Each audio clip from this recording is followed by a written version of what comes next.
Taong 1901, sa isang payak na baryo sa paanan ng kabundukan ng Tayabas, naninirahan si Binibining Teresa San Gabriel. Isang dalagang 18 taong gulang. May balat ng buwan sa kaliwang pisngi at kilala sa kanilang lugar sa pagiging masinop at matalas ang dila. Sa panahon kung kailan ang Pilipinas ay pinaghaharian pa ng Espanya at ang paligid ay madalas na nababalot ng takot sa digmaan at ng pang-aabuso, si Teresa ay tila isang sinag ng araw sa gitna ng ulap. May pusong busilak at likas na tapang. Isang umaga, habang pinupuno ng palay ang bayong sa likod ng kamalig, napansin niya ang pagkayupi ng lupa sa likuran ng lumang punong mangga. Tila ba may bumagsak na mabigat? Lumapit siya rito. At sa kanyang pagtingin, nakita niya ang isang bagay na hindi pa niya kailanman nasisilayan. Isang itim na kahon na may hawakan, bilog na pihitan, at gintong ukit ng mga simbolo't letra. Kaawa-awang kasangkapan, ano't narito ka? Bulong ni Teresa habang kinakalabit ang hawakan ng kahon. Laking gulat niya nang bigla itong tumunog. Isang matinis ngunit malinaw na tunog na para bang may nagtatawag mula sa kabila ng kawalan. Napaatras si Teresa. Diyos ko, isa ba itong makina ng mga demonyo? Ngunit sa halip na takbuhan ito, kinuyom niya ang palad at dahan-dahang dinampot ang hawakan. Ikinapit niya ito sa tenga, gaya ng napapanood niya minsan sa mga Kastila kapag ginagamit ang kanilang mga kagamitang banyaga. Anong nais mo? Aniya, pabagsak ang tono ng boses. May ilang segundong katahimikan, bago isang malalim na tinig ng lalaki ang pumailan lang sa kabilang dulo. Hindi ko inakalang may sasagot sa wakas. Napakunot ang noo ni Teresa. Sino ka ba? At anong klaseng kasangkapan ang bumubulabog sa aking araw ng pamamahinga? Hindi pa panahon para ako'y lubusan mong makilala, Binibini. Ngunit batid kong ikaw ay matapang. Baka nga, ikaw na ang hinahanap ko. Sagot ng lalaki. Hindi alam ni Teresa kung matatawa o matatakot siya. Hinahanap mo? Hindi naman ako nawawala, Ginoo. At kung ikaw ay may mabuting pakay, sabihin mo na. At kung wala naman, pabayaan mo na ako magbanlaw ng mga labada. At sa isang iglap, ibinaba niya ang hawakan. Nang gabing iyon, hindi niya maiwasang maalala ang tinig. Malalim, tila may lungkot, ngunit may kakaibang hatak na tila ba hindi ganap na tao. Sa ilalim ng liwanag ng gasera, habang inaasikaso ang kanyang inang may sipon, iniisip niya kung totoo ba ang nangyari kanina. O baka naman, bunga lamang iyon ng kanyang pagod at gutom. Lumipas ang 3 araw. Sa ika-4 na araw, habang sinasalansan niya ang mga tuyong palay, muling tumunog ang bagay na iyon. Nakaramdam siya ng kaba, ngunit binaliwala niya ito. Pinili niyang wag sagutin, subalit gabi-gabi, tila sinusundan siya ng alingaungaw ng tinig na iyon. Sa hangin, sa mga bulong ng dahon, sa lagaslas ng ilog. Sa ika-7 araw, habang binubunot ang mga damo sa harap ng bahay, muling tumunog ang kakaibang aparato. Napabuntong hininga siya. Hay, di yata't ang makulit na nilalang ay hindi natitinag. Aniya, habang inabot ang hawakan. Kung ikaw ay multo, wag mo na akong gambalain. Kung tao ka naman, ano pat may kakayahan kang makipag-usap sa ganitong aparato? Sabihin mo na ang katotohanan. Ani Teresa, bagaman hindi na kasing sungit gaya ng una. Tahimik ang kabilang linya sa loob ng ilang segundo. Bago muling may nagsalita. Hindi ako multo, Binibini. Hindi rin ganap na tao. Ngunit isa akong nilalang na matagal nang nakakakita sa'yo. Napatigil si Teresa. At ang boses mong galit, ngunit tapat, ay tila musika sa isang mundong matagal ng tahimik. Kung ito'y biro lamang, lubayan mo ako. Marami akong gawain. Nanginginig ang tinig ni Teresa. Hindi dahil sa takot, kundi sa kakaibang kilabot sa puso. Ang ngalan ko ay Elian. Kung may panahon ka, ako ay muling tatawag. Sana, sagutin mo. Biglang nawala ang tinig. Tumigil ang aparato. Ang paligid ay tila muling natahimik. Ngunit sa puso ni Teresa, isang mahiwagang sigla ang sumibol. Gaya ng isang bulaklak na biglang sumulpot sa gitna ng tagtuyot. Sa mga sumunod na araw, paulit-ulit na niyang sinasabi sa sarili na wag na muling sagutin ang telepono. Ngunit sa tuwing tutunog ito, ang kamay niya ay kusa na lamang umaabot. Sa kabila ng pagiging mailap sa damdamin, si Teresa ay hindi mapakali sa katahimikan ng kanyang puso. Hindi niya batid. Ang simpleng kagamitan na iyon ay hindi lamang makinarya, kundi isang pintuang magbubuka sa isang mundo ng kababalaghan, digmaan, at pag-ibig na hindi niya kailanman inakalang mararanasan. Lumipas ang mga araw sa baryo ng San Miguel habang patuloy ang mga bulong-bulungan ukol sa paglalapit ng mga sundalong Kastila at ang hindi matinag na galaw ng mga katipunero sa kalapit na kabundukan. Subalit sa kabila ng kaguluhan sa labas, si Binibining Teresa ay mas lalong naging abala. Hindi lamang sa mga gawaing bahay, kundi sa isang panggabing lihim na hindi niya maipaliwanag pa sa kanyang sarili. Bawat umaga, siya ay gigising upang igisa ang tinapa, pakuluan ng tubig para sa tiyan ng kanyang inang may ubo, at walisin ang paligid ng kanilang lumang bahay na gawa sa kawayan at nipa. Inaalagaan din niya ang 3 manok at ang itim nilang kuting na si Gaspar, na palaging tila nagmamasid sa telepono na parang may batid ito na may kakaiba sa bagay na iyon. Pagtapos ng kanyang mga gawaing pang-umaga, tinutulungan niya ang ama sa pagsisinop ng mga palay na kinakalakal nila sa palengke. Si Don Manuel, bagamat isang dating tenyente del barrio, ay matagal nang nagbitiw sa posisyon upang mapangalagaan ang kanyang pamilya sa gitna ng lumalalang tensyon. Tahimik ito ngunit may matalas na mata. At sa ilang ulit na nahuhuli niyang nakatitig si Teresa sa telepono, hindi niya maiwasang mapansin. May kung anong kinang sa mata mo, iha. Sa tuwing tinitingnan mo ang kahong yan. Minsang sambit ng ama habang inaayos ang latigo ng kanyang kabayo. Po? Wala po, ama. Sagot ni Teresa. Bahagyang namumula ang pisngi. Kakaibang kasangkapan lamang po. Tila ba may buhay? Mag-ingat ka. Sa panahong ito, maging ang mga walang buhay ay maaaring may dalang kapahamakan. Ngunit kung may kinatatakutan si Teresa, hindi niya ito ipinapakita. Sapagkat sa tuwing tatawag ang telepono, tila ba isang malambing ngunit malalim na tinig ang naghahatid sa kanya ng kapayapaang hindi maipaliwanag. Sa gabi, habang ang ibang mga binibini sa baryo ay nagpupuslit ng liham mula sa mga mangingibig nilang katipunero, siya naman ay nakikipag-usap sa isang tinig. Hindi niya ito kilala. Hindi niya alam kung saan nanggaling. At higit sa lahat, hindi niya tiyak kung ito nga ba ay ganap na tao. Binibining Teresa. Marahang bati ng boses tuwing sasagutin niya ang telepono. Napakaganda ng himig ng iyong hininga ngayong gabi. Inaasam kong ang puso mo ay payapa. Hindi ko batid kung anong pakay mo, Ginoong Elian. Sagot niya minsan, habang nakaupo sa sahig ng kanilang sala, sa tabi ng gasera. Ngunit bakit tila may laging lungkot sa iyong tinig?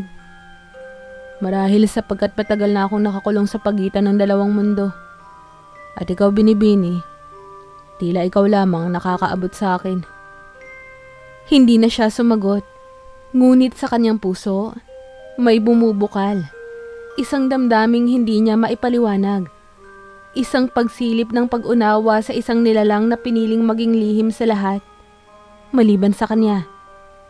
Isang gabi, habang isinasabit niya ang binanlawang damit sa kawayan, isang matandang babae ang lumapit sa kanya. Ito ay si Aling Prudencia, kilala sa baryo bilang hilot at tagapagkwento ng mga alamat. Iha, Anang matanda, habang inaayos ang pulang panyo sa ulo. Narinig kong maitim na kahon sa inyong bakuran. Tumatawag, kahit walang kawad. Totoo ba ito? Nabigla si Teresa. Yun po ba? Wala po iyon, Inang Densya. Isang sirang bagay po lamang. Ngunit humawak ang matanda sa kanyang braso at marahang bumulong. Mag-ingat ka. Hindi lahat ng boses ay dapat pakinggan. Ang ilang nilalang ay may kapangyarihang akitin ng damdamin at agawin ng kaluluwa. Hindi na siya nakasagot. Ngunit mula noon, sa tuwing tutunog ang telepono, isang bahid ng takot ang pumapasok sa kanyang puso. Kahit na mas matimbang pa rin ang pananabik. Sa bawat pag-uusap nila ni Elian, mas nagiging malapit sila. Tila ba isang di nakikitang sinulid ang unti-unting nag-uugnay sa kanilang dalawa. Minsan, ikinikwento niya rito ang simpleng buhay nila. Kung paano siya naglalabas sa ilog, kung paanong ang ina niyang si Doña Clara ay laging nag-aalala sa kaguluhan sa nayon, at kung paanong nais niyang makalayo sa takot. At si Elian naman, hindi laging sumasagot ng tuwiran. Ngunit may mga pasaring na tila hindi para sa isang ordinaryong lalaki. Ang mundo ko, Binibini, ay malayo sa mundong iyong ginagalawan. Ngunit sa mga kwento mo, tila nagiging totoo ito sa akin. Anong mundo? Tanong ni Teresa. Nasaan ka ba talaga? Hindi pa panahon, Teresa. Hanggang sa isang hapon, habang ginugupitan niya ng buhok ang ama sa silong ng bahay, isang putok ng baril ang umalingaw-ngaw mula sa kanluran. Napalingon sila. At mula sa kalayuan, makikita ang usok sa kalapit na baryo. May sigawan, may yabag ng mga kabayo, at may tila pagsisimula ng isang matinding digmaan. Nagtatakbuhan ng mga tao. Inilabas ni Don Manuel ang kanyang lumang baril, habang si Doña Clara ay agad na pinuntahan ni Teresa upang iligtas sa panganib. Ang baryo ay nagkakagulo, ang mga Kastila ay nagbabalik, at ang mga rebelde ay hindi magpapatalo. Sa gitna ng kaguluhan, tinangkang lumikas ng kanilang pamilya. Ngunit habang naglalakad sa makipot na daan patungong kagubatan, isang matinis na putok ang muling narinig. At sa kaguluhan ng lahat, si Teresa ay napahiwalay sa kanyang ama at ina. Ang huling tanaw niya bago siya tumakbo papasok sa gubat ay ang amang sumisigaw. Teresa! Sa salungan ng ilog! Doon tayo magkita! Ngunit hindi siya nakarating doon. Madulas ang lupa. At sa isang maling hakbang, siya ay nahulog sa mababaw na bangin. Tumama ang ulo sa bato at unti-unting nilamon ng dilim ang kanyang paningin. Sa kanyang pandinig, ang kaguluhan ay unti-unting napalitan ng katahimikan. Ngunit may isang tinig pa rin siyang narinig. Pamilyar, maamo, at puno ng pangamba. Teresa, Binibini, huwag kang matulog. Ako ay narito. Akong si Elian ay liligtas ka. At sa huling hininga ng kanyang malay, napangiti si Teresa, kahit bahagya lamang, sapagkat kahit sa dulo ng kanyang kamalayan, ang boses sa telepono ay nanatili. Nagising siya sa malamig na dampi ng hangin, ngunit ang paligid ay hindi na ang kagubatang kanyang ginagalawan kanina. Sa halip, ito ay tila isang panaginip. May liwanag na galing sa mga bulaklak, mga punong kahoy na naglalakihan na para bang ginintuan ang mga dahon, at ang hangin ay may samyo ng banilya at kaning mainit. Ang lupa ay malambot gaya ng puting buhangin sa baybayin, ngunit may kutis ng pilak. Hindi niya maigalaw ang katawan, ngunit ang kanyang isipan ay malinaw.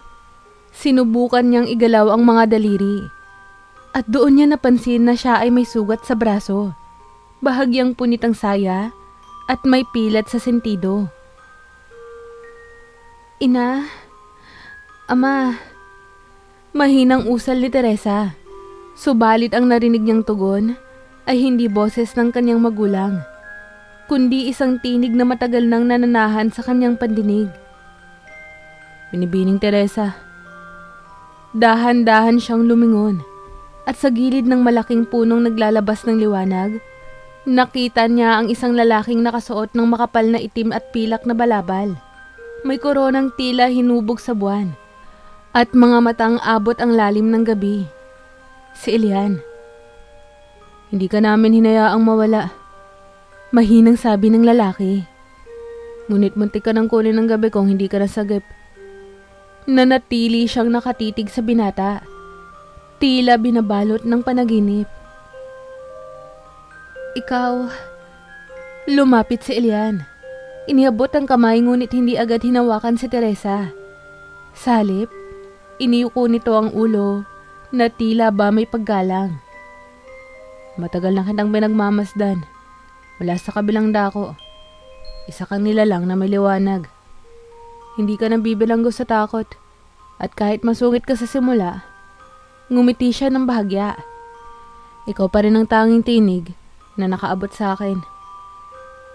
Bakit ako? Tanong ni Teresa habang pilit inaalala ang mga nangyari. Bakit ako? At anong lugar ito? Ang tawag sa lugar na to ay Lalumina. Ang kaharian ng mga nilalang na naiwan sa gitna ng dalawang mundo. Encantado at mortal. Dito ako nagmula. At ang teleponong napulot mo ay ang huling koneksyon ko sa mundo ng mga tao. Napahawak si Teresa sa dibdib niya. Ang bagay na iyon ay engkanto ring kagamitang mahika? Isang lumang instrumento ng komunikasyon ng aming lahi. Ngunit patagal na rin itong tumahimik. Hanggang isang araw, ikaw ang sumagot. Sa mga sumunod na araw, si Teresa ay pinangalagaan sa loob ng palasyong yari sa mga ugat ng punong tumataas sa alapaap. May mga diwata na nag-aalaga sa kanya. Binibigyan siya ng inuming hango sa hamog ng madaling araw at pagkaing tila ambrosyang mula sa bituin. Tuwing gabi, sinasamahan siya ni Elian sa mga paglalakad sa ilalim ng kumikislap ng mga bulaklak na umiilaw sa dilim. Habang nagpapagaling, mas lalong nagkakakilanlan ang dalawa. Si Elian, ayon sa kanyang kwento, ay isang prinsipe ng engkanto na minsang naatasan sa mundo ng mga tao upang bantayan ang balanse ng dalawang daigdig. Ngunit nang nagsimula ang digmaan ng mga mortal, maraming engkanto ang nawala at siya ay naiwan. Naligaw sa pagitan, naiwang umaasa na may isang makakarinig sa kanyang tinig. Matagal ko nang iniwan ang pag-asang may sasagot sa akin, Teresa. Ani Elian, minsang naglalakad sila sa tabi ng ilog na kumikislap gaya ng langit. Ngunit sa bawat taon na lumipas, hindi ko kailanman inalis ang pag-asa. Bakit hindi ka lumitaw noon pa? Bakit sa pamamagitan pa ng telepono? Dahil iyon lamang ang lagusan at kailangan kong malaman kung karapat-dapat ang nakakarinig sa akin. Ngunit sa kabila ng kapayapaan ng Lalumina, si Teresa ay hindi pa rin lubos na panatag. Sa gabi, madalas siyang managinip. Nakikita niya ang kanyang inang umiiyak, ang amang patuloy na sumisigaw sa kagubatan. Hinahanap siya. Nakikita rin niya ang mga kawal, ang mga sigawan, ang apoy. Isang araw, hindi na niya natiis. Elian, nais kong malaman kung ligtas ang aking ama't ina. Hindi ako mapapayapa hanggat hindi ko sila nakikita. Saglit na natahimik ang engkanto. Sa kamarahang tumango. Maaari kong hanapin sila, ngunit hindi mo pa rin maaaring lisanin ang lugar na ito sa ngayon. Mahina ka pa. Ano ang silbi ng kagandahan ng mundong ito kung sa labas nito ay nagdurusa ang mga taong aking iniwan? Napatingin si Elian sa kanya at sa unang pagkakataon, nakita ni Teresa ang lungkot sa kanyang mga mata. Ikaw ay mas matapang kaysa sa inaakala ko. Kinabukasan, inutusan ni Elian ang isa sa mga matandang bantay ng lalumina, si Arias, na maghanap ng balita sa mortal na mundo. Pagbalik nito makalipas ang ilang araw, dala nito ang magandang balita. Ligtas ang kanyang mga magulang. Natagpuan sila ng ilang katipunero at inilikas sa kampo sa Hilaga. Bagamat nasugatan ang kanyang ama sa balikat, si Doña Clara ay patuloy na nananalangin para sa kanyang pagbabalik. Napaluha si Teresa. Hindi niya alam kung paano pasasalamatan si Elian. Ngunit sa kanyang paglingon, andoon ang binata, nakatingin sa kanya. At sa kanilang titig, isang tahimik ngunit malalim na pangako ang naiparating. Babalikan natin sila. Ngunit sa tamang panahon, sapagkat hindi pa tapos ang simula ng iyong tadhana. Doon sa lalumina, habang patuloy siyang lumalakas, unti-unti ring lumalalim ang kanyang damdamin. Hindi niya man aminin, ngunit tuwing maririnig niya ang mga yapak ni Elian sa mga daanang gawa sa liwanag, tuwing makikita niya ang mga mata nito na tila puno ng lihim na kalungkutan, may pumipintig sa kanyang puso. At sa kanyang panaginip isang gabi, isang bulong ang kanyang narinig. Hindi mula sa digmaan, hindi mula sa kanyang ina, kundi mula sa kanyang sariling damdamin. Teresa, hindi ka na lamang binibini ng baryo. Isa ka ng tagapagdala ng liwanag sa dalawang mundo. Sa pagmulat ng kanyang mga mata, sinalubong si Teresa ng liwanag ng mga bulaklak na lumiliwanag sa kisame ng kanyang silid. Mga bulaklak na hindi nalalanta, mga hininga, at tila nagbubulong sa isa't isa. Marahan siyang bumangon. Dama ang kakaibang lakas sa kanyang katawan. Ang mga sugat sa kanyang braso ay tuluyang naghilom, at ang pilat sa kanyang sentido ay halos hindi na makita. Ang kanyang itim na saya ay napalitan ng malambot na damit na yari sa sinulid ng liwanag. Ito ay ginawa ng mga mananahi ng lalumina, ayon sa pag-uutos ni Elian. Sa labas ng silid, naghihintay si Elian. Sa kanyang pagkakatayo, tangan niya ang isang baston na may batong kumikislap sa dulo. At sa kanyang balikat, nakapatong ang isang uri ng balabal na nagbabago ng kulay depende sa sikat ng araw. Nang magtagpo ang kanilang mga mata, may saglit na katahimikan.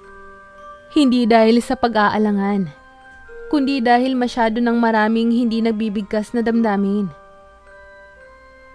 Elian, bulong ni Teresa. Handang-handa na akong lumakad. Hindi ka na lamang bisita rito, Teresa. Sagot ng prinsipe. Ngayon, isa ka ng bahagi ng mundong to. Ngunit bago natin balikan ang mundo ng mga mortal, nais kong ipakita sa'yo ang kabuuan ng lalumina. At doon, nagsimula ang paglalakbay ni Teresa sa kaharian ng mga engkanto. Sa bawat hakbang, natuklasan niya ang hiwaga ng lupaing matagal nang itinatago sa mga mata ng tao. May mga ilog na hindi dumadaloy, bagkus ay sumasayaw, umaawit ng musika sa bawat galaw ng hangin. May mga punong tumatawa kapag ginagalaw ang kanilang mga sanga, at mga paru-parong nagiiwan ng liwanag sa bawat dampi sa balat. Isinama siya ni Elian sa bulwagan ng alinlangan, isang malaking gusali na yari sa kristal, kung saan inilalagak ang mga alaalang naligaw, mga pangarap ng tao na nakalimutan, mga damdaming hindi na ipahayag, at mga lihim na hindi na iguhit sa kasaysayan. Sa gitna ng bulwagan, isang antigong salamin ang naroon. Pagharap niya, nakita niya ang kanyang sarili, ngunit hindi bilang dalagang taga-baryo, kundi isang reyna. May korona ng sinag ng araw, at may hawak na sulo ng pag-asa. Ito ang iyong posibleng kapalaran, kung pipiliin mong manatili, wika ni Elian. Ngunit hindi sumagot si Teresa. Sa kanyang puso, bagaman humahanga sa kagandahan ng engkantong mundo, alam niyang may isang bahagi ng kanyang pagkatao ang hindi pa rin mapakali. ang alaala ng baryo, ng kanyang ina't ama, at ng mundong puno ng kaguluhan ngunit katotohanan. Pagkaraan ng ilang araw, sa ilalim ng buwan na bughaw ang liwanag, muling nagtagpo sina Elian at Teresa sa gilid ng lawa ng Alapaap, isang lawa na sinasabing nakakakita sa lahat ng bagay, kahit iyong malayo o nakaraan. Elian, ani Teresa, habang pinagmamasdan ng mapayapang tubig. Nais kong malaman kung bakit ako. Hindi agad sumagot ang engkanto. Bagkus, lumuhod ito sa kanyang harapan. Inilagay ang isang kamay sa tubig at hinayaang bumalot sa palad niya ang malamig na alon. Hindi ko rin talaga alam noon. Hanggang sa marinig ko ang boses mo, na puno ng tapang at pagkayamot. Hanggang sa masdan ko ang puso mong hindi sumusuko. Kahit sa gitna ng digmaan, ikaw ay hindi lamang isang binibini. Isa kang ilaw, Teresa. Ngunit ako ay isang mortal. Sagot niya. Pilit itinatago ang pintig ng damdamin sa dibdib. Wala akong pakpak. Wala akong mahika. Ang puso mong handang magtiis para sa ibang tao. Yun ang pinakadakilang mahika sa lahat. Elian, kung pipiliin ko na manatili rito sa La Lumina, maaari pang mapabilang sa akin ng aking ina't ama. Muling natahimik ang engkanto. Ngunit ngayon ay may ngiting banayad sa kanyang labi. Hindi ko sila maaaring isama rito ng habang buhay. Ngunit maaari natin silang dalhin upang muling magkita kahit panandalian. Ako mismo ang susundo sa kanila. At ganoon nga ang nangyari. Sa araw ng pagdiriwang ng buwan ng liwanag sa La Lumina, dumating sina Doña Clara at Don Manuel. Sakay ng isang karwahe ng liwanag. Tinangay ng 4 na puting nilalang na tila kabayo ngunit may pakpak ng agila. Hindi makapaniwala ang mag-asawa sa kanilang nakikita. Ang mundo ng engkanto, ang palasyo ng liwanag, at higit sa lahat, ang kanilang anak, nakasuot ng damit na gawa sa sinag at hangin. Mas maganda kaysa sa dati, mas matatag, mas buo. Ni hindi nila kailangang magsalita kaagad. Sa unang yakap pa lamang, ang lahat ng takot ay napawi. Mahal kong anak, umiiyak si Doña Clara. Nais ka naming makasama, ngunit batid naming may mas malaking landas kang kailangang tahakin. Ama, ina, hindi ko kayo iiwan, ngunit nais kong maglingkod, hindi lamang sa mundo natin, kundi sa mundo ng kababalaghan. At kung saan ka mamumuhay ng may dangal at pag-ibig, naroroon ang aming basbas. Sabat ni Don Manuel. Sa gabing iyon, habang ang La Lumina ay nagliliwanag sa kasiyahan, naglakad sina Elian at Teresa sa gitna ng mga bulaklak na sumasayaw. Sa kanilang pagitan, walang salitang kailangang banggitin. Ang mga mata nila ay nagsasalita ng pangako, ng paghanga, at ng pag-ibig na unti-unting sumibol, pinanday sa katahimikan, at pinatibay ng paniniwala. Makalipas ang ilang linggo, ginanap ang kasal ni na Elian at Teresa sa mismong puso ng La Lumina. Ang kanyang mga magulang, Don Manuel at Doña Clara, ay piniling manatili sa mortal na mundo, ngunit dumalo at nagbigay ng buong basbas. Sa dambanang yari sa ulap at sinag, nakatayo si Teresa sa kanyang ginintuan at puting kasuotan, habang si Elian ay may balabal na kumikislap sa liwanag ng buwan.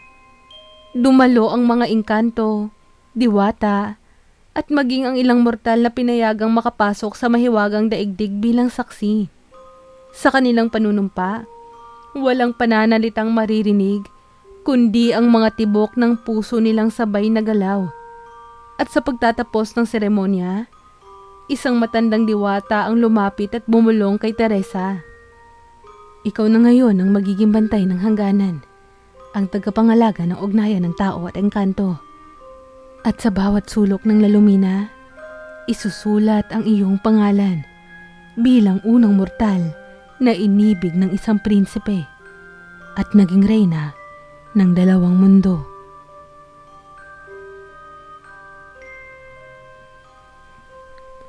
Kamusta po kayo? Muli, maraming salamat po sa pagsubaybay. Huwag niyo po sanang kalilimutang mag-like at mag-subscribe. Hello po sa mga subscribers kong walang sawang nakikinig dyan. At welcome po sa mga bago kong subscribers. Kamusta po kayong lahat? Sana po ay nasa maayos kayong kalagayan. Have a nice day po sa inyong lahat. Hanggang sa muli.